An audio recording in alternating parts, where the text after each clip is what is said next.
VKR TV VKR voice ఇదే నిజం మళ్ళొక్క మంచి ముచ్చటకు వచ్చిన అరికెపూడి గాంధీ ఇంటి దగ్గర సీఎం ఇంటి దగ్గర లేనంత సెక్యూరిటీ ఎందుకు ఈ అరికెపూడి గాంధీ దగ్గర సెక్యూరిటీ అంటే ప్రభుత్వానికి బొక్కబెట్టి ఆ డబ్బులు వాళ్ళకైనటువంటి ఖర్చును ప్రజల మీద వేయడానిక వీళ్ళు అంత సెక్యూరిటీ పెట్టడం అంటే ఆయన ఏం చేసిండని అంటే ఏం ఉద్ధరించండు అరికెపూడి గాంధీ తెలంగాణ ప్రజలకు ఏం చేసిండని అరికెపూడి గాంధీకి అంత సెక్యూరిటీ ఇస్తారు అంటే బుద్ధి జ్ఞానం లేకుండా ప్రవర్తిస్తూ ఉంది గవర్నమెంట్.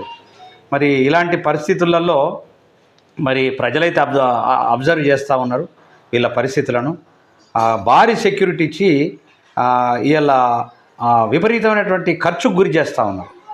అంటే ఏంది అసలు వీళ్ళ కథ ఏంటి, వీళ్ళు చేస్తున్నటువంటి విధానం ఏంటి, మరి ప్రజలు తెలుస్తారులే భవిష్యత్తులో.